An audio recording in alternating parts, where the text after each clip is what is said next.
भगवान की, द्वादशांग जिनवाणी माता की, परम पूज्य आचार्य गुरुवर विद्यासागर जी महाराज की, 10 लक्षण महापर्व की, उत्तम त्याग धर्म की।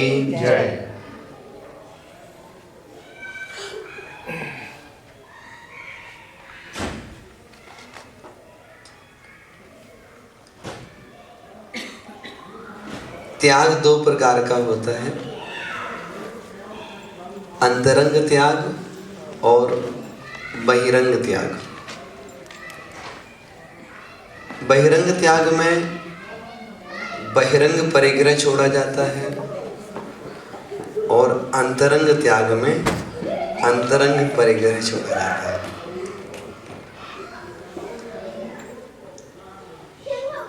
अब जिन्होंने बहिरंग परिग्रह का त्याग कर दिया, ऐसे मुनि महाराजों के लिए अंतरंग परिग्रह का त्याग हो, इसके लिए त्याग धर्म अपनाया जाता है।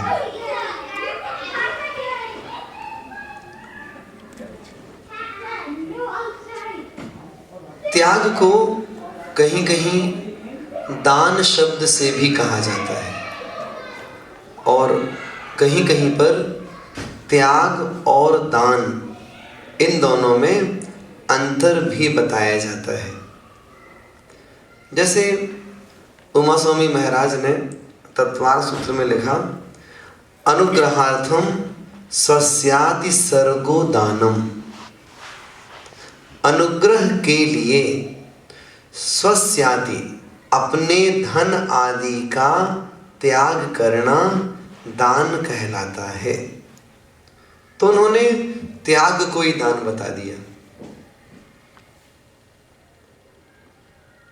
ऐसे ही दर्शन विशुद्धि आदि जो 16 भावनाएं हैं, उसमें शक्तितस् त्याग ये भावना आती है। तो उसमें पूज्यपाद महाराज ने उस त्याग के 3 भेद किए। त्यागम दानम, अर्थात दान करने को त्याग कहते हैं और वो 3 प्रकार से है। आहार दान है, ज्ञान दान है और अभय दान है। उन्होंने औषधि दान ये भेद नहीं किया। आचार्य विद्यासागर महाराज जी जब प्रवचन करते हैं इसका, तो कहते हैं जो आहार दे रहे हो ना, औषधि भी उस आहार में समाहित हो जाती है। इसलिए 3 ही भेद किए उन्होंने। और कहीं कहीं पर त्याग और दान को भिन्न भिन्न कर दिया। दान अच्छी वस्तु का होता है, त्याग अच्छी और बुरी दोनों वस्तुओं का होता है। जैसे मैं कषाय का त्याग करता हूं, कषाय का दान नहीं कर सकता। आहार, उसका हम आहार का दान भी कर सकते हैं, आहार का त्याग भी कर सकते हैं। दान के लिए हमें कोई पात्र की आवश्यकता है, हम देना चाहते हैं तो हम किसको दें? तो दान के लिए कोई पात्र चाहिए, लेने वाला योग्य व्यक्ति चाहिए, तो हम दान कर पाएंगे। लेकिन त्याग के लिए हमें किसी की आवश्यकता नहीं है। जो हम छोड़ना चाहते हैं आप छोड़ दो, तो आपका वो त्याग हो जाएगा। इसीलिए दान को व्यवहार धर्म कहा जाता है और त्याग को निश्चय धर्म कहा जाता है। ऐसे करके कई स्थानों पे दान और त्याग में अंतर भी बता दिया। एक है वसति का दान, दूसरा है अभय दान। तो कहीं कहीं पर वसति का दान ये शब्द मिलता है, ये गृहस्थ की मुख्यता से है। अभयदान मुनिराजों की मुख्यता से है। कहीं कहीं पर ज्ञान दान लिखा मिलता है, कहीं शास्त्र दान लिखा मिलता है। तो शास्त्र दान गृहस्थ की मुख्यता से है और ज्ञान दान साधु की मुख्यता से है। साधु ज्ञान दान देते हैं, गृहस्थ शास्त्र दान देता, वो ज्ञान दान नहीं देता। ऐसे करके चार भेद आपने पढ़े होंगे, तो दो नाम अलग अलग कहीं मिलते हैं, तो उसका अर्थ क्या है वो हमने स्पष्ट किया। त्याग के बारे में हर कोई जानता है कि भोजन का भी त्याग होता है, परिग्रह का भी त्याग होता है, हिंसादि 5 पापों का भी त्याग होता है, कषायों का भी त्याग होता है, राग द्वेष का भी त्याग होता है।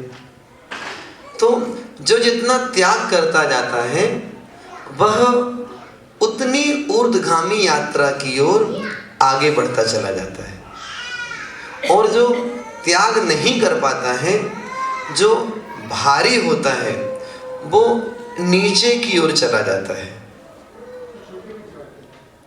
जैसे ही घातिया कर्मों का क्षय होता है, अर्थात ज्ञानावरण, दर्शनावरण, मोहिनी और अंतराय, ये कर्म समाप्त होते हैं, तो ये जीव स्वभाव से ही 5000 धनुष ऊपर चला जाता है। और जब अघातिया कर्मों का क्षय हुआ तो वो 7 राजू ऊपर चला जाता है। बहुत से लोग हैं, बहुत पैसा है, अब पैसा बहुत है लेकिन नीचे बैठे हैं। भाई आपको ऊपर बैठना है तो पैसे का त्याग करो थोड़ा सा, तो आपको स्टेज मिल जाएगा बैठने के लिए। बिना त्याग के वो भी नहीं मिलेगा। ये भी लौकिक में देखा जाता है। तो जो जो छोड़ते हैं उनकी यात्रा ऊर्ध्वगामी प्रारंभ हो जाती है। कहा गया है मान का त्याग करो, लेकिन त्याग करके मान मत करो।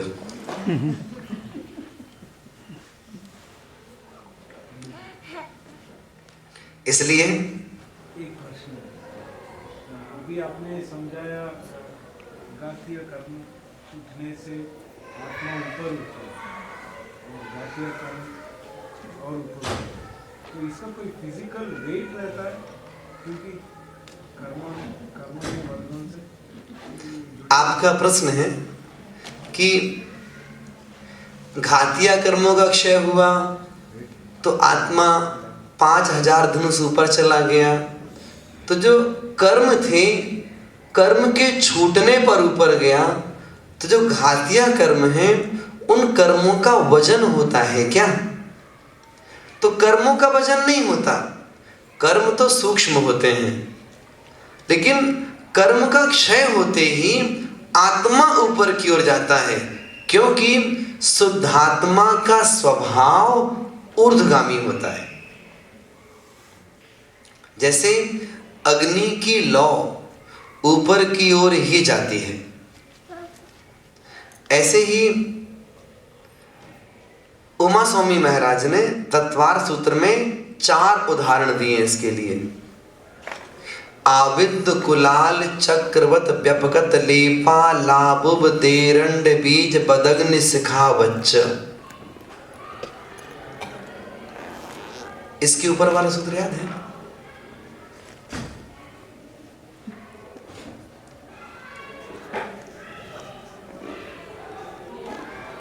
इसके पहले उन्होंने चर्चा की कि वो 4 हेतु हैं जिसके कारण से यह जीव ऊपर की ओर, उन्होंने 4 उदाहरण दिए। एरंड बीज बत, एरंड कोई फल होता है, उसके बारे में कहते हैं जैसे वो फूटता है वो छिटक कर ऊपर की ओर जाता है। बंदत छेदात, जैसे ही ये जीव कर्म बंध से छूटता है तो ये ऊपर की ओर जाता है। ऐसे ही तुमड़ी भी एक फल है, जैसे लौकी होती है ऐसा कोई फल है। तो तुमड़ी पानी के अंदर होती है और वो मिट्टी से लिपटी रहती है, और जैसे जैसे उसकी मिट्टी दूर होती जाती है वो ऊपर की ओर चली जाती है। वैसे ही यह जीव स्वभाव से ऊर्ध्वगामी है। तो जैसे ही कर्म बंधन छूटता है तो वो ऊपर की ओर जाता है। अग्निशिखा का उदाहरण आपको स्पष्ट हो गया होगा। और द्रव्य संग्रह में जीव के 9 अधिकार बताए। उन अधिकारों में भी इसकी चर्चा आई। जीवो उब ओग मो अमुत्तिकत्ता सदेह परिमाणो भोता संसारथो सिद्धो सो विश्व सो ढ गई। उठ गई। जीव का स्वभाव ऊर्ध्वगामी है। कौन से जीव का? जो मुक्त होने के लिए तैयार है। इस दृष्टि से वो चीज है, कर्म का वजन नहीं है। तो त्याग की बात में आपके सामने जो बात चल रही थी उसमें बहुत सारी चीजें हैं। जैसे वृक्ष हैं, वे फलों का त्याग करते हैं। बादल पानी का त्याग करते हैं। गाय दूध का त्याग करती है। ऐसे मानव की प्रकृति भी है, वह भी त्याग करता है। लेकिन जब मानव विकृत अवस्था में होता है तो त्याग नहीं कर पाता, ग्रहण करना चाहता है वो। और जब वह मानव विशुद्ध अवस्था में पहुंचता है तो त्याग की परिणति उसकी प्रारंभ हो जाती है। कई बार ये होता है कि किसी का उपदेश सुन करके त्याग करने का भाव हो जाता है। कई बार ऐसा होता है किसी की बातों में आकर के मैं और धनार्जन करूं, ग्रहण में और करूं, ऐसा परिणाम हो जाता है। तो भिन्न भिन्न जीव हैं, उनके भिन्न भिन्न परिणाम हैं। अपने परिणामों के आधार पर यह संसारी जीव अपना जीवन जीता है। मुनि क्षमा सागर जी महाराज जब गृहस्थ अवस्था में थे उस समय वो कुछ सामाजिक कार्यों में भी लगे रहते थे। तो उनके पास समाज का थोड़ा पैसा भी आता था। उनका नाम वीरेंद्र कुमार जी था। तो उनके पिताजी ने एक बार कहा, देखो बेटा, तुम्हारे पास इतना पैसा आता है, 1 रुपए भी कभी ये घर के काम में खर्च ना हो, ये तो बहुत पाप लगता है। ये समाज का पैसा है ये। तो क्षमा सागर जी बोले, हाँ हाँ पिताजी, हम ध्यान रखते हैं, आगे भी ध्यान रखेंगे। कुछ दिनों बाद उन्हें आचार्य विद्यासागर महाराज का सानिध्य मिला, पहले भी मिला था। तो वहां पर दीक्षाएं हो रही थी। तो क्षमा सागर जी भी अर्थात वीरेंद्र कुमार जी पहुंच गए और जाकर के उन्होंने आचार्य श्री के सामने श्रीफल भेंट किया और कहा कि भाई दीक्षाएं तो हो रही हैं, हमें भी दीक्षा लेनी है। अब आचार्य श्री ने कहा, भाई ऐसे कैसे दीक्षा लोगे भैया? नहीं, हमें तो दीक्षा लेनी है और आपको देनी है। बात आई गई, दोनों मान गए, दीक्षा देने की बात पक्की हो गई। उनकी क्षुल्लक दीक्षा हो गई। अब उनके पिताजी जीवन लाल जी, उन्हें जैसे जानकारी मिली तो पहुंच गए वो। तो उन्होंने तो आचार्य से कोई बात नहीं करी, सीधे क्षमा सागर जी के पास पहुंच गए कि काहे बेटा योगा कर रहे हो? अरे बेटा, ये तुम क्या कर रहे हो? क्या किया तुमने? ये सारी जिंदगी इतनी बड़ी पढ़ाई की और है तो अब यहां आ गए तो जो पढ़ाई की उस पढ़ाई का क्या होगा फिर? तो क्षमा सागर जी ने एक बात बहुत अच्छी बोली। आपने कहा था ना कि यदि परिग्रह घर के काम में लग जाए तो उससे पाप लगता है। आपने एक पाप के त्याग की बात की थी, हमने तो 5 पापों का त्याग कर दिया। तो यदि कभी किसी की कोई बात अपन को अच्छी लग जाती है तो भी जीव धर्म के मार्ग में बहुत आगे बढ़ जाता है। ऐसे उत्तम त्याग धर्म हमें इसी बात की शिक्षा देता है कि हम सबके साथ अच्छा व्यवहार करें, बहिरंग में भी त्याग करें और अंतरंग में भी वह त्याग का परिणाम हमारे होना चाहिए। आज का जो दूसरा विषय है उस पर चलते हैं। पहला विषय, जो केवली भगवान होते हैं अरहंत अवस्था में, वे केवली भगवान कितने प्रकार से कहे जाते हैं? सिद्ध भगवान भी केवली हैं, उनके पास में भी केवल ज्ञान, केवल दर्शन, सारे आत्मिक गुण हैं। अरहंतों के पास में भी केवल ज्ञान, केवल दर्शन आदि गुण हैं। इतना दोनों में अंतर है कि अरहंत भगवान अभी अघातिया कर्मों से सहित हैं और सिद्ध भगवान अघातिया कर्मों और घातिया कर्म दोनों से रहित हैं। आचार्यों ने कई प्रकार से उन केवल ज्ञानी के भेद किए। मूल 2 भेद आते हैं, तीर्थंकर केवली और सामान्य केवली। तीर्थंकर केवली कोई 5 कल्याणक वाले होते हैं, कोई 3 कल्याणक वाले हैं और कोई 2 कल्याणक वाले हैं। जैसे विदेह क्षेत्र में रह करके यदि कोई गृहस्थ दर्शन विशुद्धि आदि भावनाएं भाता है और उसे उसी भाव से मोक्ष प्राप्त करना हो तो उसके फिर 3 कल्याणक होते हैं, क्योंकि दर्शन विशुद्धि आदि भावना भाने से तीर्थ कर नाम कर्म का आश्रय किया और उसी पर्याय में मोक्ष प्राप्त करना है। और तीर्थंकर नाम कर्म ऐसा है जो उस कर्म का बंध करता है, वह कर्म अवश्य ही अपना फल देता है। तो गृहस्थ अवस्था में भावना भाई थी, फिर दीक्षा लेंगे तब कल्याणक मनाया जाएगा। घातिया कर्मों का क्षय करेंगे, ज्ञान कल्याणक मनाया जाएगा। अघातिया कर्मों का क्षय करेंगे तो मोक्ष कल्याणक मनाया जाएगा।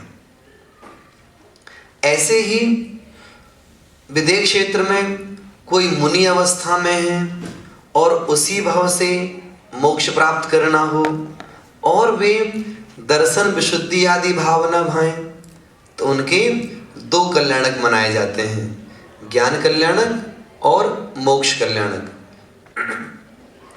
तो विदेह क्षेत्रों में 2 और 3 कल्याणक वाले केवली ऐसे होते हैं तीर्थंकर। 5 कल्याणक वाले तीर्थंकर विदेह क्षेत्र में भी होते हैं, भरत क्षेत्र में भी होते हैं, ऐरावत क्षेत्र में भी होते हैं।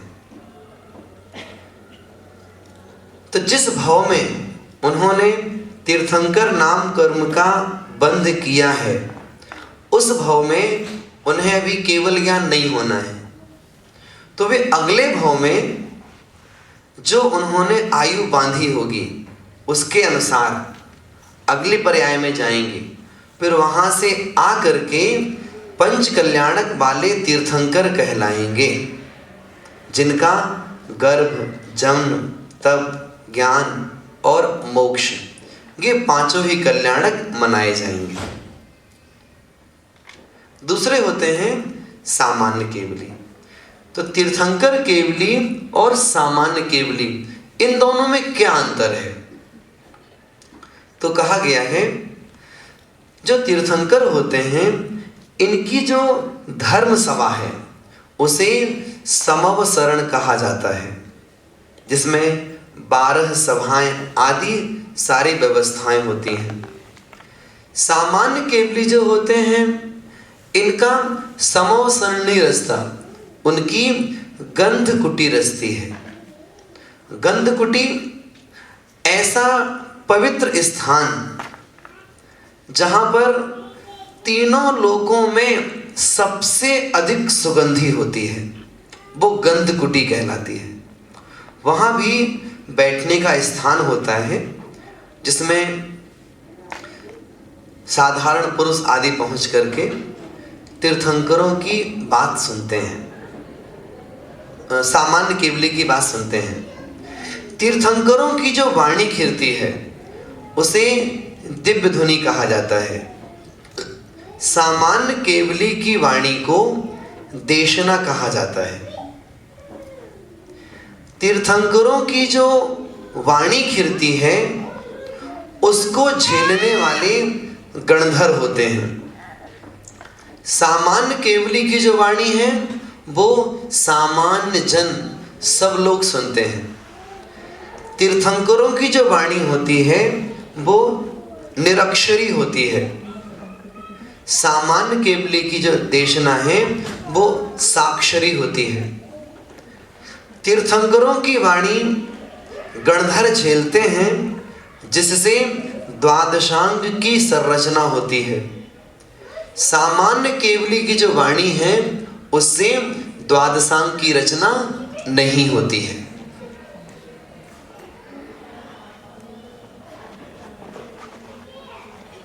जो तीर्थंकर होते हैं वो कम से कम 8 वर्ष तक तो अरिहंत अवस्था में रहते ही रहते हैं। सामान्य केवली के लिए कोई नियम नहीं है। हो सकता है केवल ज्ञान होते ही अंतर मुहूर्त बाद ही मोक्ष हो जाए। जो तीर्थंकर होते हैं इनका संस्थान सम चतुरस्र होता, मतलब पहला संस्थान होता है। जो सामान्य केवली हैं इनका 6 संस्थानों में से कोई भी हो सकता है। संस्थान माने शरीर की आकृति। जो तीर्थंकर होते हैं उनकी संख्या 24 होती है, 20 होती है, 160 होती है, 170 होती है, 720 होती है। 2.5 दीप की व्यवस्था से भिन्न भिन्न बातें बताई गई हैं।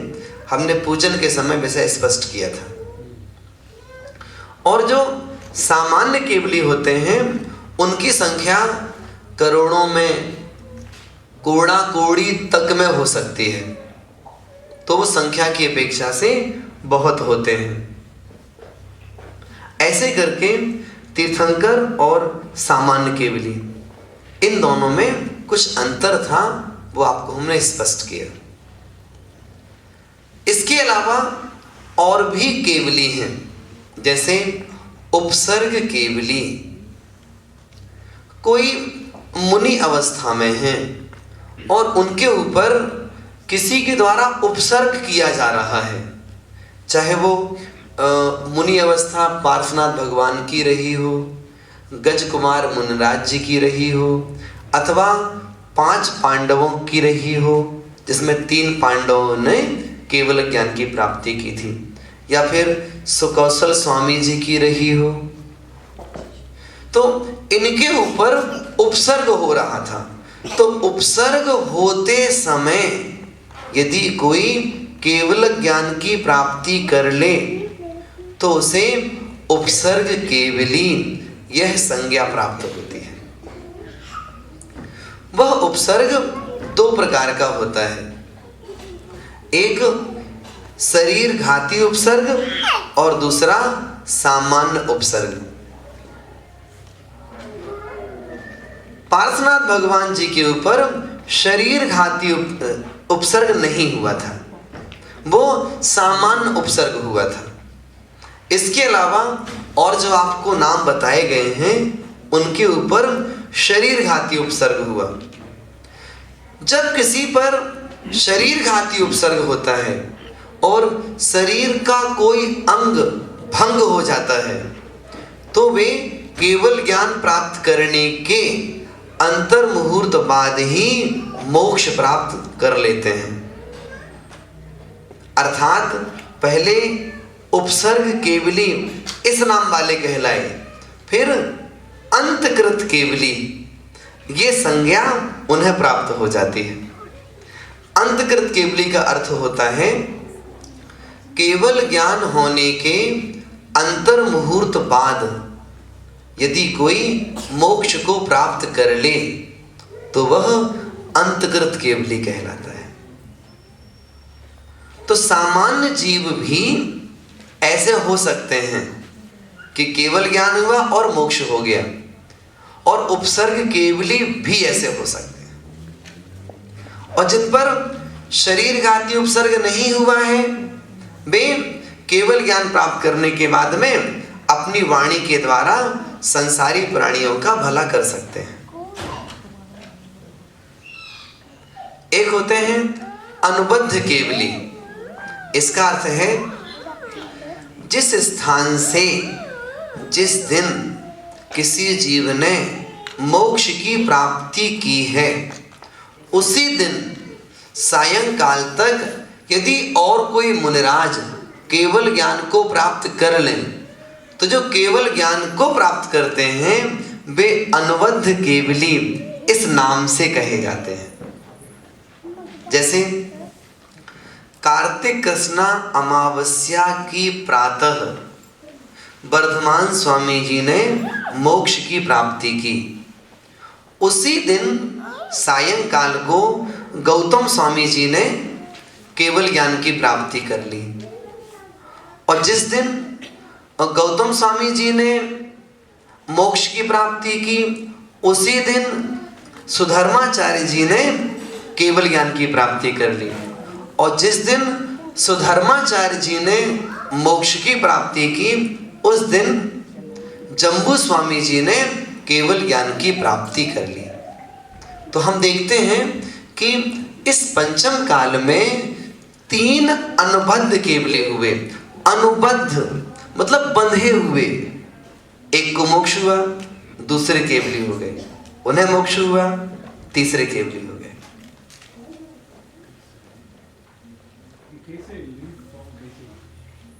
ये स्वाभाविक है, मतलब इसमें कोई काल की बात नहीं है, इसमें कोई बंधने की बात नहीं है, इत्तेफाक कह सकते हैं।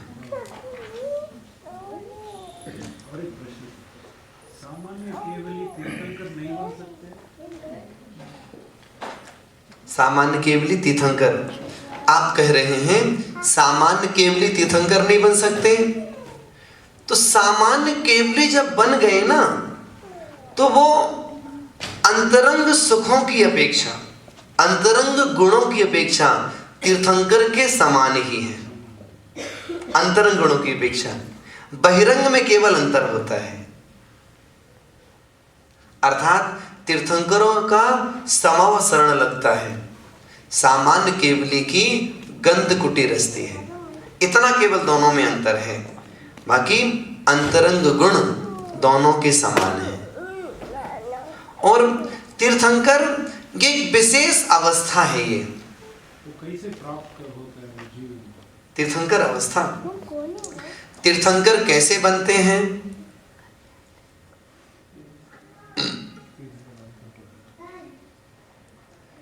कई प्रकार से आचार्यों ने इसकी चर्चा की, आपको हम सम्मिलित रूप से बता देते हैं। उमा स्वामी महाराज ने दर्शन विशुद्धि आदि 16 भावनाओं के नाम लिखे और उसमें चर्चा आई कि ये तीर्थंकर ये नाम कर्म का एक भेद है। इस कर्म का बंध कैसे होता है? जो जीव सम्यक दृष्टि है वह निःसंकित आदि 8 अंगों का भली प्रकार से पालन करे और सम्यक दर्शन के जो 25 दोष हैं उन दोषों से बचें, तो उसका जो सम्यक दर्शन है वह दर्शन विशुद्धि इस संज्ञा को प्राप्त होता है। तो पहली भावना कौन सी है? दर्शन विशुद्धि। 15 भावनाएं और बची। उन 15 भावनाओं में एकाध कोई और भावना हो तो हो, ना हो तो ना भी हो। जैसे श्रेणिक राजा जी ने दर्शन विशुद्धि भावना के साथ साथ अभीषण ज्ञानोपयोग की भावना भाई, और गौतम स्वामी जी से 60,000 प्रश्न किए। उसके बल पर उन्होंने तीर्थकर नाम कर्म का आश्रय बंद किया। श्री कृष्ण जी उन्होंने भी दर्शन विशुद्धि भावना के साथ वैयावृत्ति भावना भाई, और एक मुनि महाराज जो कि बहुत अस्वस्थ थे, उनका औषधि दान इत्यादि के द्वारा उनकी भली प्रकार से वैयावृत्ति की। उस वैयावृत्ति के प्रभाव से श्री कृष्ण जी ने तीर्थंकर नाम कर्म का आश्रय किया। इन भावनाओं के साथ साथ और क्या चाहिए? लोक कल्याण की भावना अत्यंत आवश्यक है।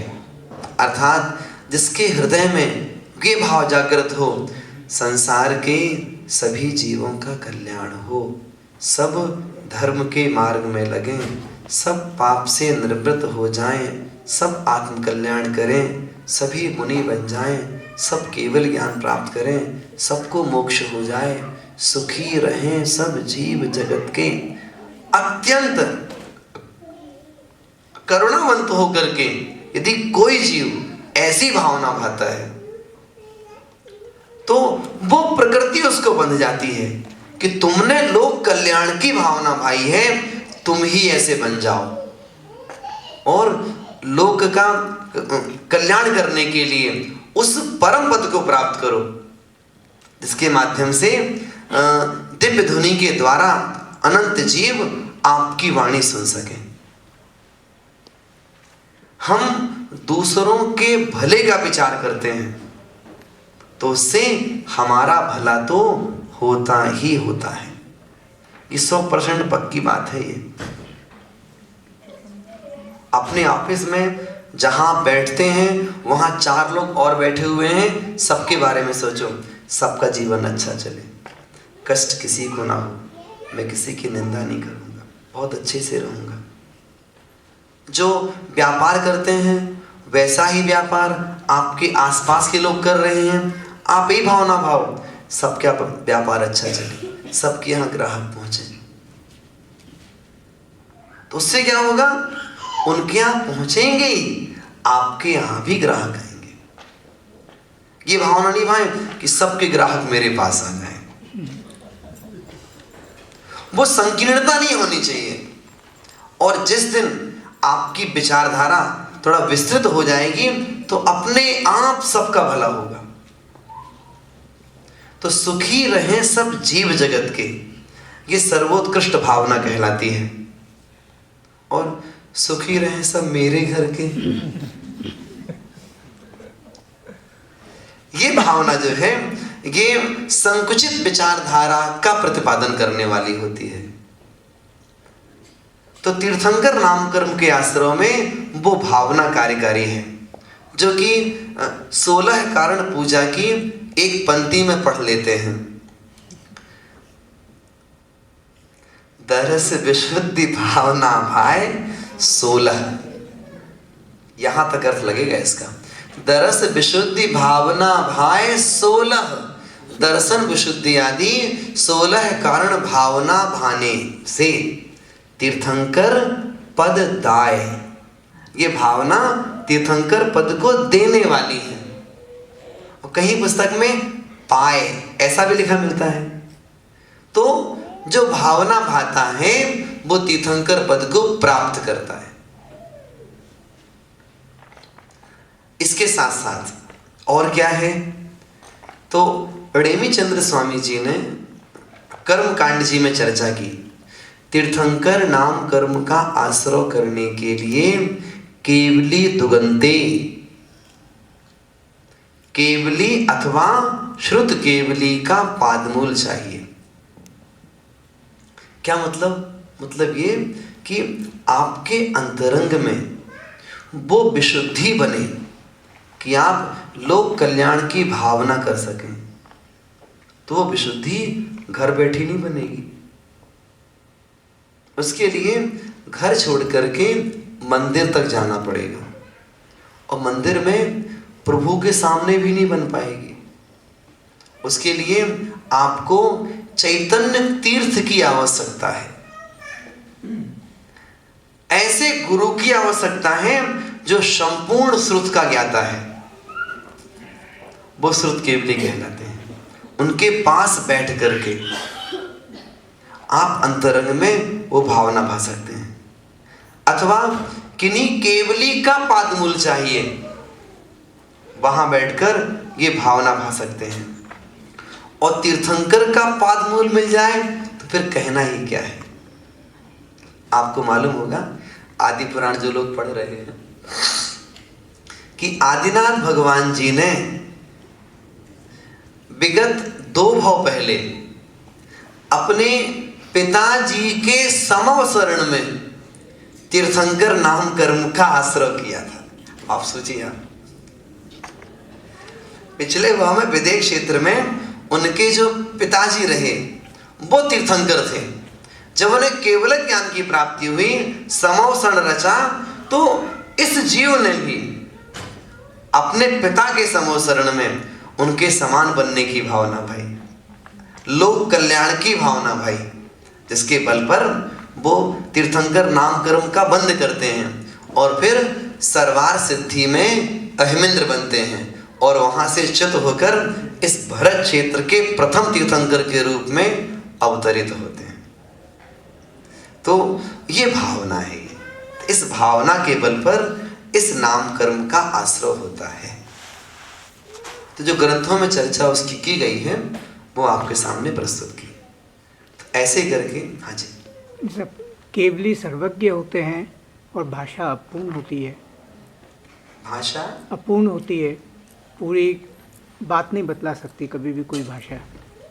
तो केवली जब प्रवचन करेंगे तो उनकी बातों में पूर्ण सत्यता ना होगी, हाँ पूर्ण सर्वज्ञता ना होगी। हाँ, हम समझ गए। आप कह रहे हैं केवली भगवान वो तो सर्वज्ञ होते हैं, तो क्या वो पूरी बात कहते हैं या अधूरी बात कहते हैं? ठीक है प्रश्न। तो पहले अपन ये धारणा बनाए उनकी जो वाणी है वो कहाँ से खिरती है। तो उनको बोलने के लिए कंठ, तालु, जिह्वा, ओष्ठ, नासिका, दंत इनकी आवश्यकता नहीं पड़ती। उनकी वाणी सर्वांग से खिरती है। ठीक हुआ, पहली बात। दूसरी बात, जितना ज्ञान हो सकता है, अर्थात भूतकाल की जितनी पर्याय हो गई हैं, तो पहली पर्याय को नहीं जान रहे। वो जो अंतिम पर्याय किसी भी द्रव्य की होगी वो भी नहीं जान रहे। वो अनंत जान रहे हैं और अनंत को अनंत रूप जान रहे हैं। तीसरी बात, जितना वो जानते हैं उसका अनंतैक भाग, अनंत एक भाग उनकी दिव्य ध्वनि से खिरता है। और जितना दिव्य ध्वनि के माध्यम से खिरता है उसका एक भाग गणधर जी झेल पाते हैं और उसका एक भाग द्वादशांग के रूप में रच पाते हैं।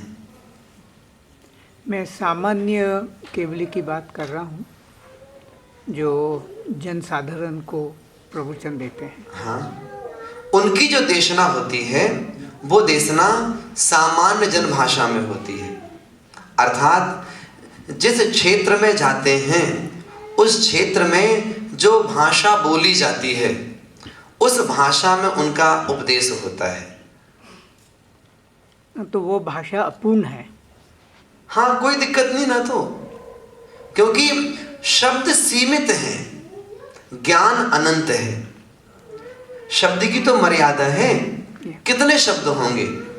आप 64 शब्द ले जाइए, 64 आ ई करके, तो शब्द तो संख्यात है ना। जब शब्द संख्यात हैं तो उन शब्दों में ही श्रुत को बांधा जा सकता है, उससे अधिक बांध नहीं सकते हैं। इस कारण से संपूर्ण ज्ञान वो दे नहीं सकते और संपूर्ण बात उनकी वाणी से घिर नहीं सकती, और एक बार में ही सारी बात कही नहीं जा सकती। इसलिए फिर अनेकांत और स्याद्वाद का सहारा लिया जाता है। ठीक है ना? तो हमने केवली भगवान के तीर्थंकर के रूप में, सामान्य केवली के रूप में, उपसर्ग केवली, अंतकृत केवली, अनबद्ध केवली, और एक होते हैं मूक केवली। केवल ज्ञान होने के बाद जिनकी दिव्य ध्वनि नहीं खिरती है, दिव्य ध्वनि नहीं, देशना, जिनकी देशना नहीं होती है, ऐसे केवली मूक केवली कहलाते हैं। जैसे कोई मुनि महाराज हैं, उनके अंदर में लोक कल्याण की भावना तो है, लेकिन वो अपने से मतलब रखते हैं। हमारे आवश्यक अच्छे से होने चाहिए, मूल गुणों का पालन अच्छी तरह होना चाहिए। उपदेश हमको नहीं देना, उपदेश देने में हमारी कोई रुचि नहीं है, शांत चित्त रहते हैं।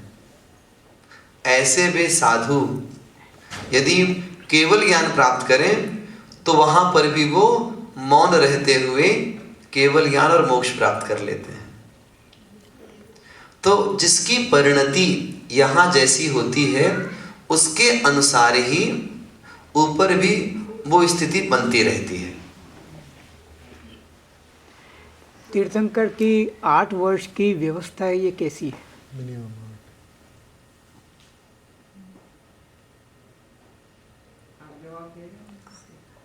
ठीक है, आप पूछ रहे हैं तीर्थंकरों की ये 8 वर्ष की व्यवस्था है, ये कैसी व्यवस्था है?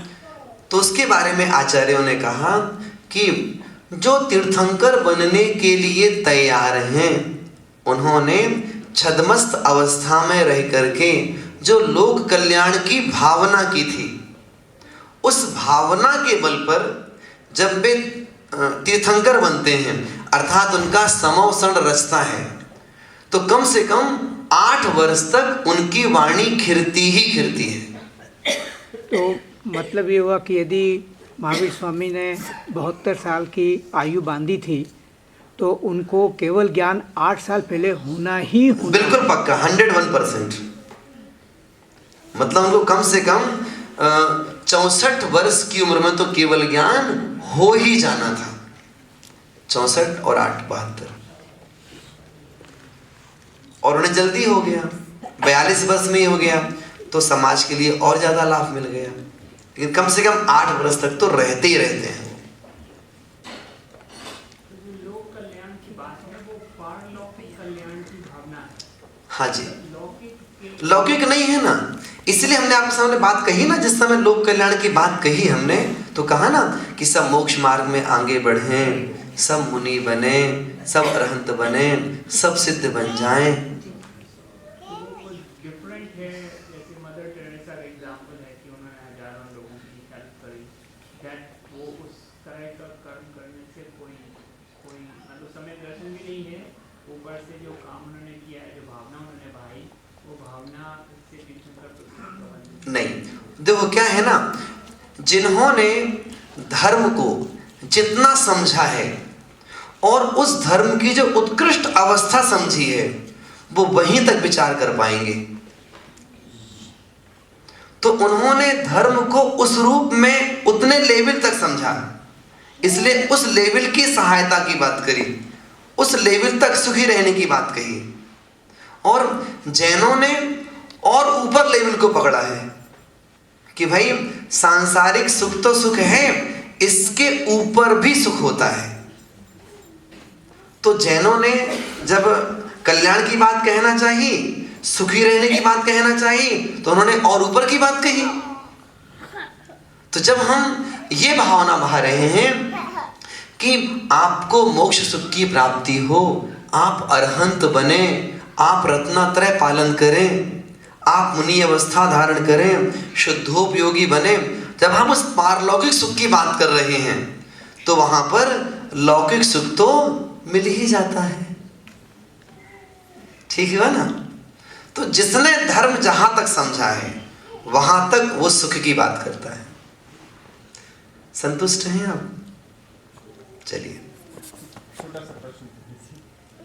जब मोक्ष कल्याणक हो रहा है, निर्वाण कल्याणक, तो तीर्थंकर भगवान 5000 धनुष ऊपर ही रहते हैं या फिर नीचे आते हैं? हाँ जी, धन्य है प्रभु। आप पूछ रहे हैं जब मोक्ष होना होता है उसके पहले क्या व्यवस्था बनती है?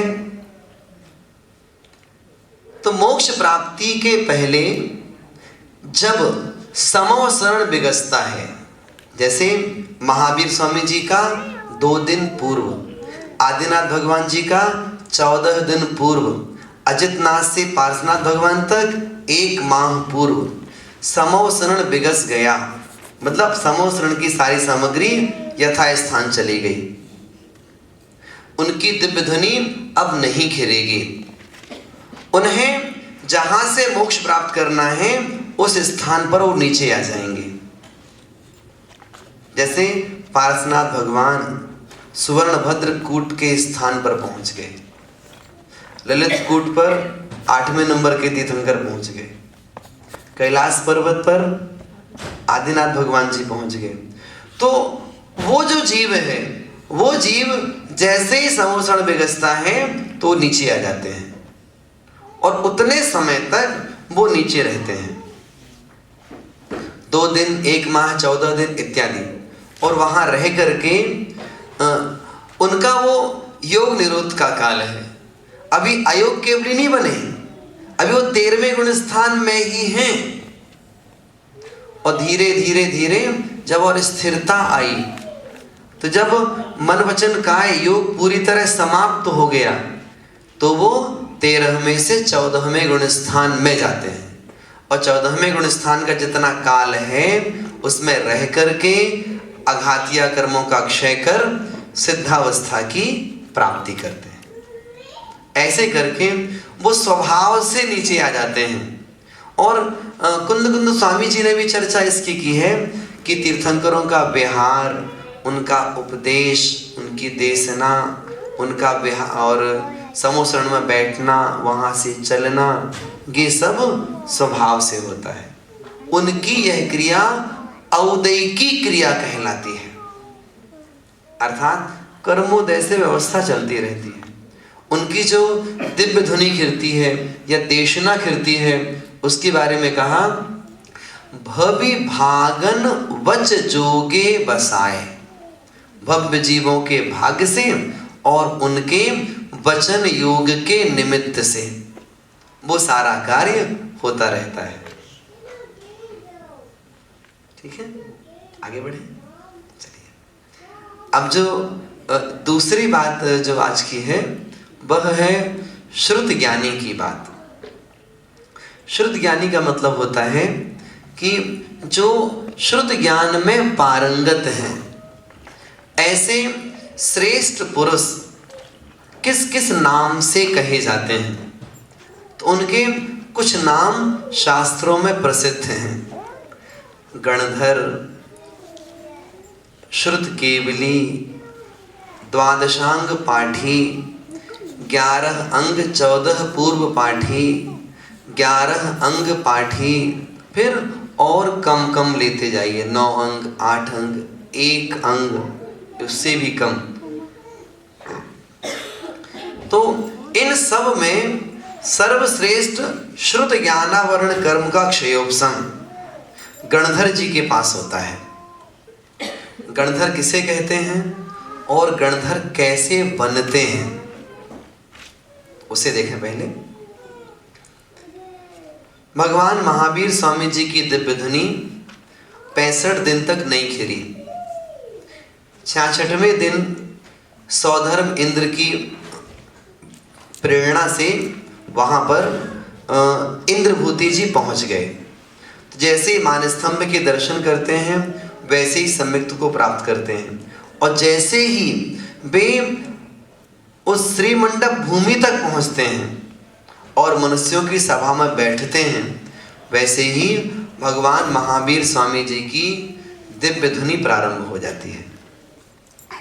भगवान की दिव्य धुनी को सुन करके इंद्रभूति गौतम दिगंबरी दीक्षा ले लेते हैं। जैसे ही दीक्षा होती है उनका 7वां छठा गुण स्थान बनता है, वैसे ही भगवान महावीर स्वामी की दिव्य ध्वनि पुनः खिलती है। दूसरी बार दिव्य ध्वनि को सुन करके वे गौतम स्वामी द्वादशांग की रचना कर देते हैं। वे उत्कृष्ट शुद्ध ज्ञानावरण कर्म के क्षयोपशम को प्राप्त करने के अधिकारी हो जाते हैं।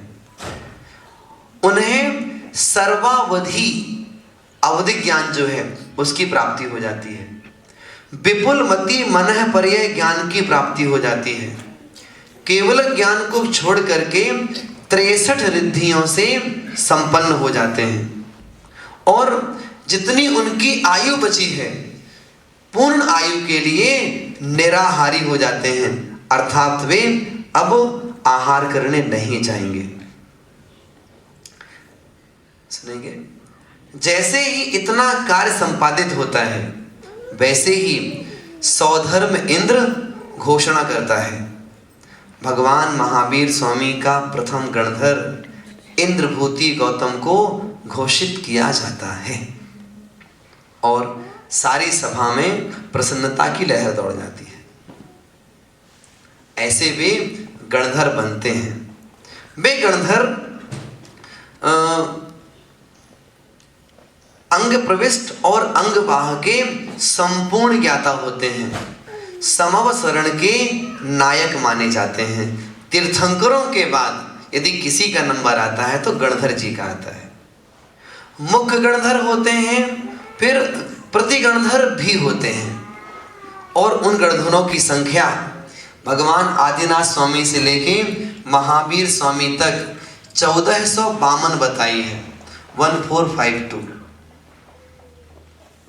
इतनी संख्या 24 तीर्थंकरों के गणधरों की मिलाकर के बनती है।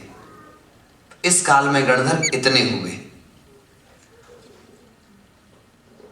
फिर आती है बात श्रुत केवली की। श्रुत केवली कौन है? जो अंग प्रविष्ट और अंग बाह के संपूर्ण ज्ञाता होते हैं। उस भाव में असंयम को प्राप्त नहीं होते, संसार काल में मिथ्यात्व को प्राप्त नहीं होते, उसी भाव से अथवा 3-4 भवों में नियम से मोक्ष प्राप्त करते हैं। ऐसे जीव श्रुत केवली कहलाते हैं। वे श्रुत ज्ञान में पारंगत हैं, उनके पास श्रुत ज्ञान की परिपूर्णता है, इसलिए वे श्रुत केवली कहलाते हैं। वो अरहंतों के समान केवली नहीं है, वो सर्वज्ञ नहीं है, वो भी छद्मस्त हैं, 6-7वें गुण स्थान में है, लेकिन श्रुत ज्ञान होने के कारण से श्रुत केवली कहा जाता है। आया समझ में?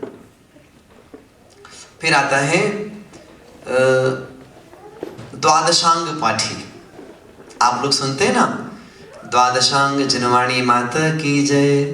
तो द्वादश अर्थात 12, तो द्वादशांग 12 भेद।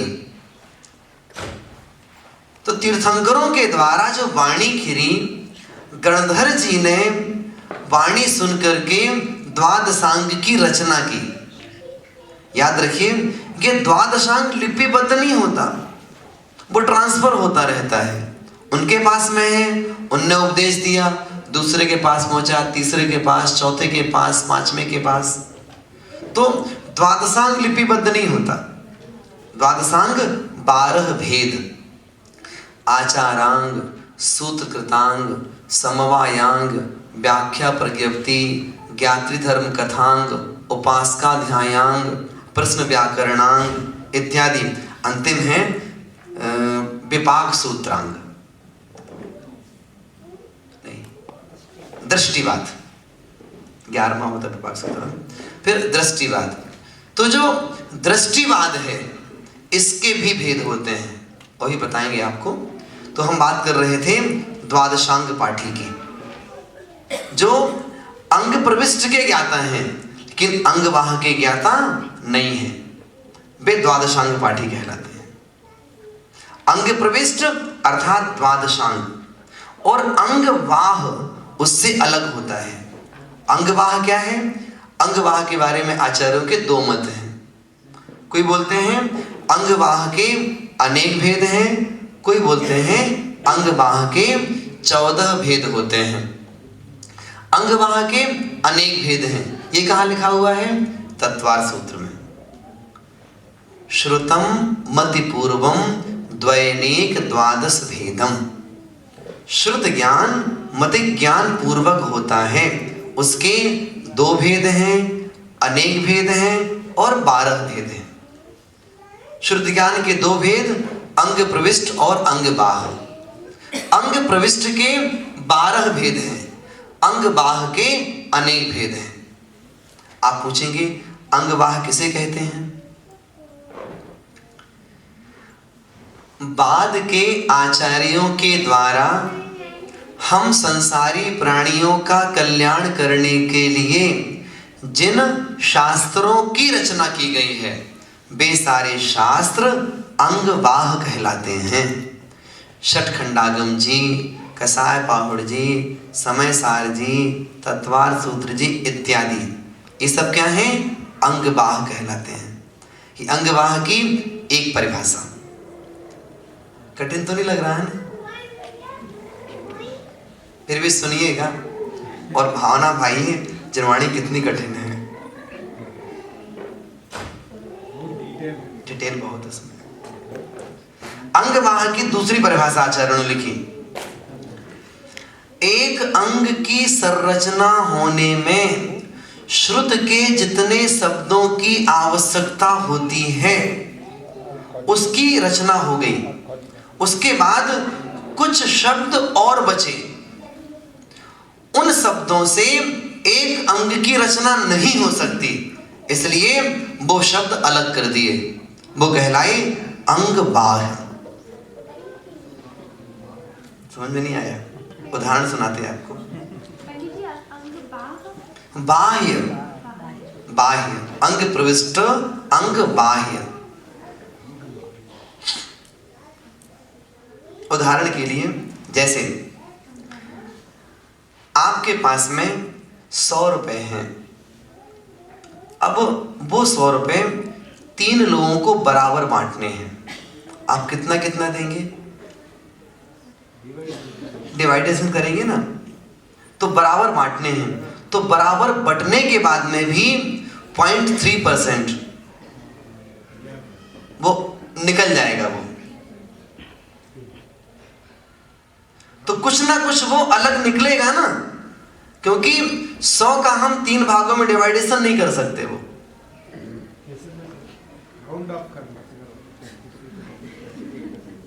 एक पैसा बचेगा लास्ट में,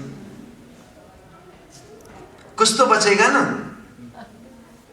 तो वैसे ही मतलब 3.3333 एक को मिल गया, दूसरे को मिल गया, तीसरे को मिल गया, उसके बाद में भी बच गया, कुछ बचा है। जो बचा है वो अंग बाह्य कहलाता है। तो ऐसे ही यहां समझिएगा आप।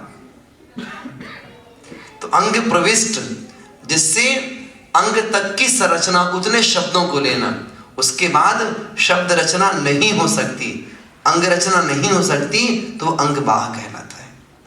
ऐसी आचार्यों ने दो परिभाषाएं बताई अंगवाह की। फिर बाद में आते हैं 11 अंग और 14 पूर्व के पाठी। तो 14 पूर्व कहां से आ गया? जैसे बोलते हैं ना, उपाध्याय परमेष्ठी, उनके 25 मूल गुण होते हैं, 11 अंग हैं, 14 पूर्व हैं। तो जो 12वां अंग था, दृष्टिवाद अथवा दृष्टि प्रवाद, दो नाम आते हैं इसके, उस दृष्टिवाद अंग के 5 भेद होते हैं। परिकर्म, सूत्र, प्रथमान योग, पूर्वगत और चूलिका। उसमें जो पूर्वगत है उसके 14 भेद होते हैं।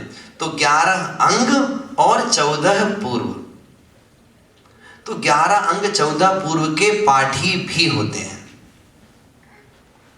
और फिर 11 अंग के पाठी भी होते हैं। और फिर सर्व पूर्व के पाठी भी होते हैं। प्रज्ञा प्रधाना श्रमणा समृद्धा प्रत्येक बुद्धा 10 सर्व पूर्व ही। 11 अंग 10 पूर्व के पाठी और 11 अंग सर्व पूर्व के पाठी। ऐसे करके वे रिद्धिधारी श्रुत ज्ञान को धारण करने वाले मुनि महाराज होते हैं। तो ये सारा विस्तार श्रुत ज्ञान का शास्त्रों में लिखा हुआ है। ये गंधर्व नेक्स्ट लेवल कैसे, इनका ये जीवों का कैसे नेक्स्ट स्टेज पहुंच सकते हैं? नहीं तो इनका ये वही नहीं पहुंच सकते। जो गणधर होते हैं वे गणधर ही होते हैं।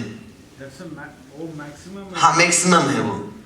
जो श्रुत केवली हैं गणधर नहीं बन सकते वो। आप पूछिए क्यों? पूछिए। इसलिए कि गणधर वो बनते हैं जो वस्त्र पहने हुए समव शरण में जाते हैं परिग्रह है, और भगवान की वाणी को सुन करके जो वस्त्र का त्याग वही करते हैं। गणधर वो बनते हैं। और कोई श्रुत केवली पहुंच जाए, पहले से जो मुनि हैं श्रुत ज्ञानी हैं, वो वहां पहुंच जाए तो गणधर पद को प्राप्त नहीं कर सकते। तो इनको प्रमोशन नहीं है। वो श्रुत केवली फिर अरहंत बन सकते हैं।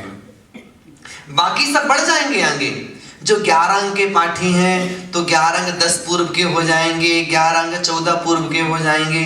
जो उतने हैं वो द्वादशांग पाठी हो जाएंगे। जो द्वादशांग पाठी हैं वो श्रुत केवली हो जाएंगे। लेकिन श्रुत केवली फिर गणधर नहीं बनेंगे। श्रुत केवली बनेंगे तो अरहंत बनेंगे। और जो गणधर होते हैं वो नियम से, उसी भाव से मोक्ष को प्राप्त करते ही हैं। एक छोटा प्रश्न ये है कि जो शुद्ध केवली होते हैं उन्हें द्वादशांग ज्ञान वो है ही है ना, तो रिद्धि से आता है या फिर कोई मतलब मौखिक रूप से गंधर्व मौखिक रूप से प्राप्त होता है। इतना ज्ञान एक बार सुनने में हो जाता है, पहली बात। दूसरी बात, एक बार उन्होंने सुन लिया, उसके बाद में स्वयं अंतरंग परिणामों में उनका क्षयोपशम तीव्रतर रूप से बढ़ता है, तो भी वो श्रुत केवली कहलाते हैं। तो इतना विस्तार है, इतने लाखों। अरे मेरे भाई, आप पढ़िए तो मनो बपुर्वाग बलिनश्च नित्यम। तो मनोबल, वचन बल, काय बल, ये 3 रिद्धियां हैं। ये बल रिद्धि कहलाती हैं। इसमें वचन बल रिद्धि, यदि किसी मुनिराज के पास में वचन बल रिद्धि है और किन्हीं दूसरे मुनिराज के पास में द्वादशांग का ज्ञान है और वचन बल रिद्धि है, तो वो एक अंतर मुहूर्त में द्वादशांग का पाठ करके दूसरे को सुना सकते हैं।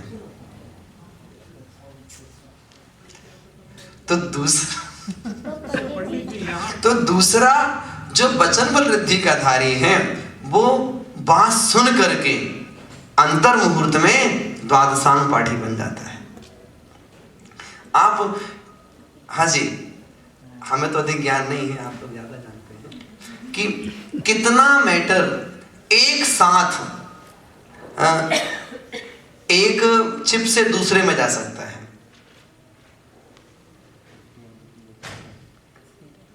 डेटा ट्रांसफर डेटा ट्रांसफर कितना सारा जा सकता है एक बार में? एक बार में एक अंतर मुहूर्त में कितना जा सकता है बताइए आप। स्पीड ऑफ लाइट पे डिपेंड करता है। 1 at a time, आप सोचिए आप 1 at a time। तो बहुत सारा जा सकता है। तो वैसे ही श्रुति ज्ञान भी ट्रांसफर हो जाता है। तो पंडित जी, वो पुद्गल का चमत्कार था, ये चेतन का चमत्कार है। तो पंडित जी प्रश्न था कि जिस समय तीर्थंकर का काल चल रहा है, जब तक उनकी दिव्य ध्वनि नहीं खिली है, तो क्या उससे पहले श्रुत केवली हो सकते हैं? नहीं हो सकते, उस समय कोई नहीं होगा वहां पर साधारण जनता रहेगी और वहां घूमती रहेगी, आती रहेगी, जाती रहेगी, कब बाणी खिरे, कब बाणी खिरे, कब मैं सुनूं। वो लालसा तो रहती है, लेकिन वहां पर ऐसे बहुश्रुत ज्ञानी कोई नहीं होते। जैसे मुनि जो बन जाते हैं वो सामान्य मुनि रहेंगे ना, तो बहुश्रुत ज्ञानी कोई नहीं होंगे। जब तक भगवान की हाँ। दिव्य ध्वनि नहीं खिली। तभी तो उनका काल कहलाएगा ना। वो तो हमने कहा ना, उसी भाव में हमने क्या कहा, जो वो सर्वावधि ज्ञानी होते हैं, विपुल मति मनः पर्याय ज्ञानी होते हैं। और आगम में लिखा हुआ है कि सर्वावधि ज्ञानी, विपुल मति मनः पर्याय ज्ञानी उसी भाव से मोक्ष प्राप्त करते हैं। गौतम गंधर्व ब्राह्मण थे और जैन धर्म के पक्के विरोधी थे, उनका चयन क्यों हुआ?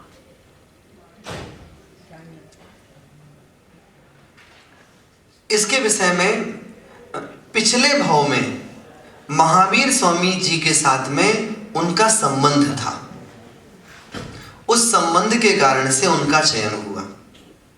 जैसे रावण और सीता, भविष्य में रावण जी तीर्थंकर बनेंगे और सीता उनका गणधर बनेगी, तो उन दोनों का संबंध था पिछले भाव में, इस कारण से इस भाव में ऐसा हुआ है। और आपको मालूम होगा कि आदिनाथ भगवान जी 6 माह बैठे रहे, आदि पुराण की बात कर रहे हैं। फिर 6 माह तक वो आहार को निकले, उन्हें आहार नहीं मिला। आहार देने वाला कौन था? पिछले भाव की उनकी पत्नी श्रीमती, उनका नाम भी श्रीमती था ना। पर फिर भी देखो संस्कार की, आपने प्रश्न किया ना, तो संस्कार की बात बताई हमने आपको। पर गंधर्व जी के कुछ ना कुछ गुण तो होंगे जिस कारण से भी सिलेक्ट किया। हाँ, गणधर थे ना, गुण ऐसे उनके पास में थे कि उनके 500 शिष्य थे जब वो इंद्रभूति गौतम की अवस्था में थे, और वे 18 पुराणों के ज्ञाता थे। जितने भी हिंदुओं के ग्रंथ हैं, सारे नाम लिखे हुए हैं ग्रंथ में हमारे पास में, उन ग्रंथों के वो ज्ञाता थे वो। तो उनके पास ज्ञान बहुत था, लेकिन दृष्टि समीचीन नहीं थी। हैं? अपन क्यों घमंडी बोलेंगे? तो गंधर्व बनने के लिए कौन सी भावनाएं होनी? गणधर बनने के लिए कौन सी भावना भानी चाहिए? नहीं, ठीक है, देखो प्रश्न की तरह होना चाहिए। आपको उदाहरण से स्पष्ट करते हैं। जबलपुर में दृढ़मती माता जी का संघ था, तो आदरणीय बैरणा जी और हम सब लोग वहाँ पर गए थे। तो माता जी क्लास लेती थी, सर्वार सिद्धि पहला अध्याय 8वां सूत्र, सत संख्या वाला सूत्र जो है। तो माता जी, बैरणा जी सब लोग तत्व चर्चा करते थे, बीच में हम लोग ही बोलते रहते थे। तो वहाँ पर एक दादाजी थे, बुढ़े, उनके दांत भी नहीं थे, और ऐसे वो बात सुनते रहते थे। तो बैरणा जी ने 2-3 दिन तक देखा उनको, फिर एक दिन पूछा, क्यों दादाजी, आपको बात समझ में आती है? तो वो बोले, भैया हमें कछु समझ में नहीं आवत कि आप लोग क्या बातें करत हो, लेकिन जो आप बातें कर रहे हो तो हम आपको धन्य मानते हैं। इन माता जी को धन्य मानते हैं कि जिनवाणी की इतनी बड़ी बड़ी बातें आप सहज रूप में करते रहते हैं। तो हम तो आपके ज्ञान को धन्य मानते हैं। तो ऐसे ही यदि बहुश्रुत ज्ञानी के ज्ञान को धन्य मानते हुए यदि कोई ज्ञान की भावना करता है तो वो गणधर तक बन सकता है।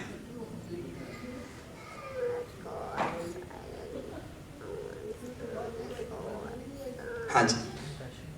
जीवों का कोई फिक्स्ड लिमिट हो सकता है, वो है कि ये असंख्यात बन सकते हैं? ये सब आसानी से बन सकते हैं ये सब। तो इनका हाँ, मार्ग है, ये मार्ग है। ये सब जो अवस्था बताई हैं ये मुनि राजों की अवस्था बताई हैं कि वे मुनि महाराज इतना इतना ज्ञान कर सकते हैं। हाँ, स्टेप बाय स्टेप। इसके अलावा देवगति में सौधर्म इंद्र के पास, लौकांतिक देवों के पास और सर्वार सिद्धि देवों के पास 11 अंग का ज्ञान अथवा द्वादशांग का ज्ञान, दो मत आते हैं आचार्यों के। कोई 11 अंग मानते हैं, कोई द्वादशांग मानते हैं। उतना ज्ञान तक उनको हो सकता है।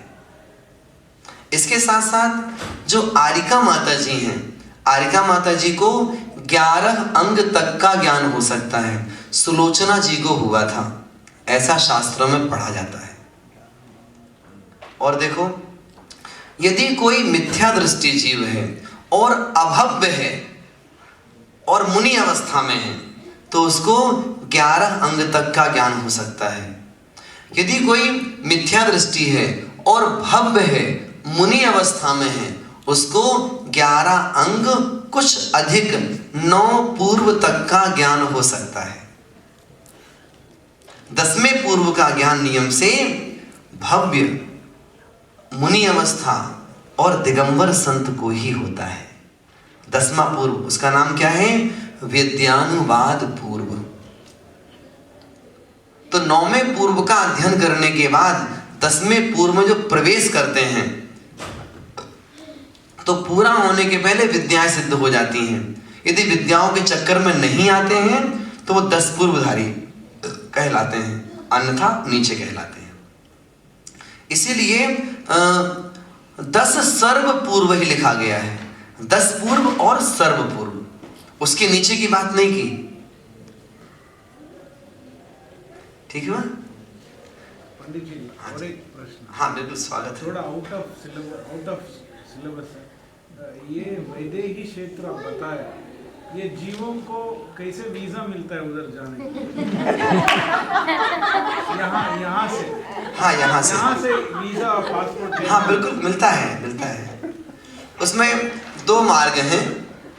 एक तो मार्ग ये है कि इस पंचम काल में 123 जीव 1 2 3 यहाँ से आयु पूरी करके विदेह क्षेत्र में जाएंगे और वहां जाकर के मुनि बन के केवल ज्ञान प्राप्त करके मोक्ष जाएंगे। तो या तो 1 2 3 में नंबर आपका हो, पहली बात। विदेह क्षेत्र में कैसे जानते हैं? वही तो बता रहा हूँ ना। तो एक तो फिक्स हो गया कि इतने जाते हैं। अब जाते कैसे हैं? ये फिक्स्ड है 123? नहीं, 1 2 3 ये फिक्स नहीं, मतलब इतने तो जाएंगे। 123? हाँ 123 मिनिमम नहीं, मतलब इतने जीव जाएंगे, वो तो बात पक्की है। मैक्सिमम ये ना मैक्सिमम है ना मिनिमम है। हाँ जी, वो एक अलग सब्जेक्ट है ये। अब दूसरा बता रहे हैं आपको। अब दूसरा विषय ये है कि विदेह क्षेत्रों में कैसे जाते हैं। कोई जीव यह भावना भाए कि मैं अपना आत्म कल्याण करूं, मुझे मोक्ष की प्राप्ति हो, निरंतर इस भावना को भाए और देव शास्त्र गुरु के प्रति उसका श्रद्धान तो है, लेकिन वो मिथ्या दृष्टि है। सम्यक दृष्टि जीव यहां से विदेह क्षेत्र में नहीं जाएगा। क्यों? ये कर्म भूमि है, विदेह क्षेत्र भी कर्म भूमि है। कर्म भूमि से कर्म भूमि में उत्पन्न होने वाला जीव मिथ्या दृष्टि होता है। तो मंद कषाय के साथ में रहकर स्वभाव मार्दवम च, इस भावना को भाता है और अपने आत्म कल्याण की भावना करता है। ऐसा जीव विदेह क्षेत्र में मनुष्य पर्याय के रूप में उत्पन्न होता है अथवा हो सकता है। तो ये जीव भव्य है। हाँ, भव्य जीव। हाँ, भव्य जीव है। और आपसे बताएं, हम भव्य हैं या अभव्य हैं, इसमें कभी विचार मत करिएगा, नियम से भव्य ही है। क्यों?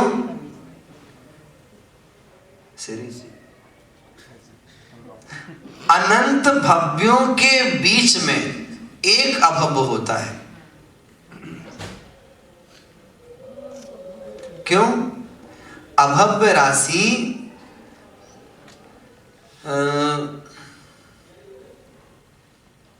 जघन्य युक्तानंत है और भव्य राशि उत्कृष्ट अनंतानंत है। जघन्य युक्तानंत अनंत का प्रारंभ है ये, और उत्कृष्ट अनंतानंत ये अनंत की सर्वोत्कृष्ट संख्या है। अर्थात अनंतानंत का एक भाग एक अनंत कहलाता है। मतलब अनंत से अनंतानंत अनंत गुना है, इसलिए अनंत भव्यों के बीच में एक अभव्य है। तो अपन सब तो उन सब से आगे है ना, उस संख्या में नहीं आएंगे। पहली बात। दूसरी बात, किस ग्रंथ में लिखा, ग्रंथ का नाम याद नहीं आ रहा, उसमें लिखा है जो जीव विनय पूर्वक जनवाणी का श्रवण करते हैं वे भव्य और भावी भगवान हैं। जो जीव विनय पूर्वक जनवाणी का श्रवण करते हैं वे भव्य हैं और भावी भगवान हैं। भविष्य काल में नियम से वे उस अरहंत सिद्ध पद को प्राप्त करेंगे ही करेंगे। इस प्रकार से आज की चर्चा अपनी यहीं पर अधूरी रखते हैं,